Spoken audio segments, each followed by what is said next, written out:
ठंडी सुबह थी। हल्की हल्की धूप खेतों पर बिखर रही थी। गांव के किनारे एक पुराना पीपल का पेड़ खड़ा था, शांत, विशाल और जाने कितनी कहानियों का गवाह। उसी पेड़ की एक डाल पर बैठी थी एक छोटी सी गौरैया। उसका नाम किसी ने नहीं रखा था, लेकिन गांव के बच्चे उसे चिर्री कहकर बुलाते थे। चिर्री साधारण गौरैया नहीं थी। उसकी आंखों में एक अजीब सी चमक थी, जैसे उसने दुनिया को बहुत गहराई से देखा हो। एक दिन गांव का एक लड़का, जिसका नाम दीपक था, उस पेड़ के नीचे आकर बैठ गया। वह बहुत उदास था। उसके चेहरे पर चिंता की लकीरें थीं, जैसे जीवन ने उसे उम्र से पहले ही बड़ा बना दिया हो। चिर्री ने उसे देखा और धीरे से पास आकर बोली, तुम इतने उदास क्यों हो? दीपक चौंक गया। उसने इधर उधर देखा, फिर ऊपर देखा। तुम बोल सकती हो? गौरैया मुस्कुराई, जब कोई दिल से सुनने वाला होता है तब हम बोलते हैं। दीपक ने एक लंबी सांस ली। मुझे समझ नहीं आता, इस दुनिया में सबसे बड़ा दुख क्या है और सबसे बड़ा सुख क्या है। हर कोई अलग बात कहता है। कोई कहता है पैसा, कोई कहता है प्यार। मैं उलझ गया हूं। गौरैया कुछ देर चुप रही। फिर उसने धीरे से कहा, अगर तुम सच जानना चाहते हो तो तुम्हें एक कहानी सुननी होगी। लंबी कहानी, जिसमें जीवन का पूरा सच छुपा है। दीपक ने सिर हिलाया। मैं सुनना चाहता हूं। गौरैया ने आसमान की ओर देखा, जैसे यादों के पन्ने पलट रही हो। बहुत समय पहले उसने शुरू किया, एक गांव था, तुम्हारे इस गांव जैसा ही। वहां एक आदमी रहता था, नाम था हरिदास। हरिदास बहुत गरीब था। उसके पास न बड़ा घर था, न ज्यादा जमीन। लेकिन उसके पास एक चीज थी, सपने। वह हर दिन मेहनत करता, उम्मीद करता कि एक दिन उसका जीवन बदल जाएगा। उसकी पत्नी सीता और एक छोटा बेटा मोहन था। वे तीनों एक छोटे से कच्चे घर में रहते थे।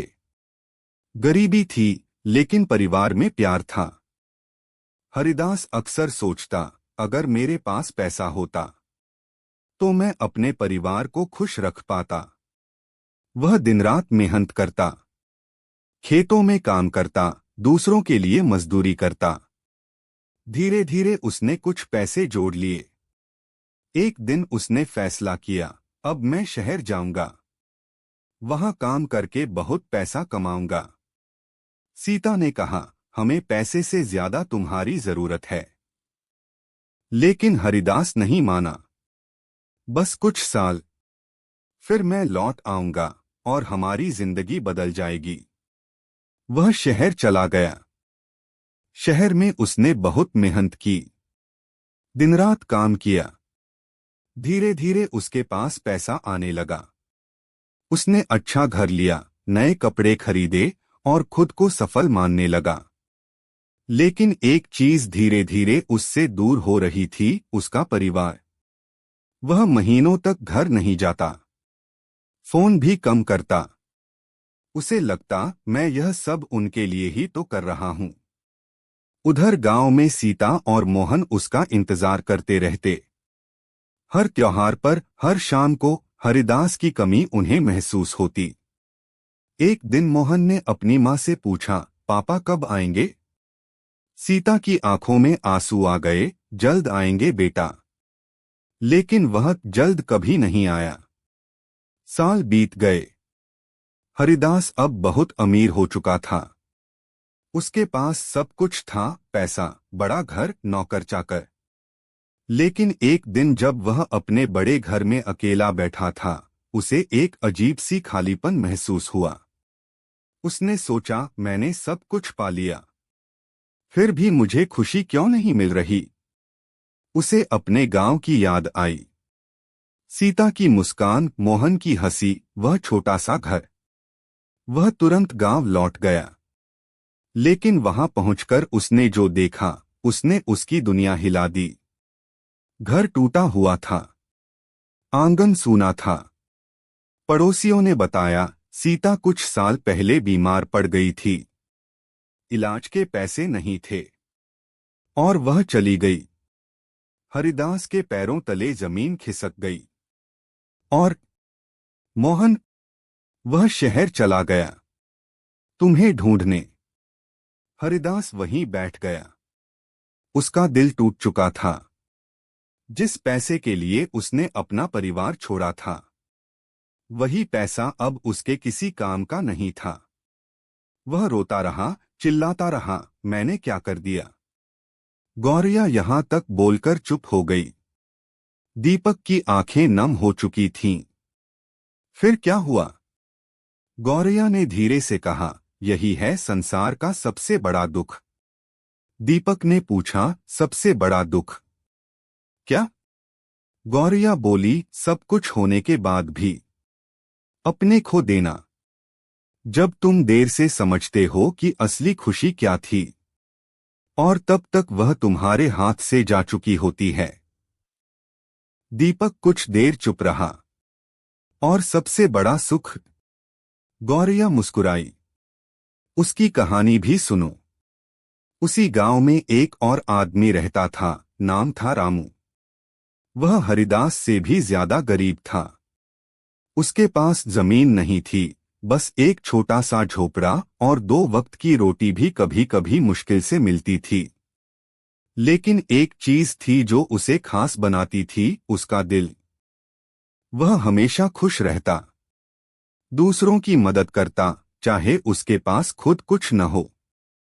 एक दिन गांव में अकाल पड़ा। खाने की बहुत कमी हो गई। लोग परेशान थे। रामू के पास बस एक रोटी थी, उस दिन की आखिरी रोटी। वह घर जा रहा था कि रास्ते में उसे एक बूढ़ा आदमी मिला। वह बहुत कमजोर था। उसने कहा, बेटा, 2 दिन से कुछ नहीं खाया। रामू ने अपनी रोटी की ओर देखा, फिर उस बूढ़े की ओर। एक पल के लिए वह रुका, लेकिन फिर उसने मुस्कुराकर रोटी उसे दे दी। बाबा, आप खा लीजिए। बूढ़े ने कांपते हाथों से रोटी ली। उसकी आंखों में आंसू आ गए। तुम क्या खाओगे बेटा? रामू हंस पड़ा, भगवान कुछ न कुछ दे देंगे। उस रात रामू भूखा सो गया, लेकिन उसके चेहरे पर संतोष था। अगले दिन गांव में मदद पहुंची। अनाज आया, पानी आया। लोग बच गए। रामू को भी खाना मिला। लेकिन उस दिन से पूरे गांव में उसकी इज्जत और बढ़ गई। लोग कहते, जिसने खुद भूखा रहकर किसी को खिलाया, उससे बड़ा इंसान कोई नहीं। रामू हमेशा खुश रहता, क्योंकि उसे समझ आ गया था, खुशी लेने में नहीं, देने में है। गौरिया ने दीपक की ओर देखा। यही है संसार का सबसे बड़ा सुख। दीपक ने धीरे से पूछा, क्या? गौरिया बोली, जब तुम्हारे पास कम हो, फिर भी तुम किसी और को खुश कर सको।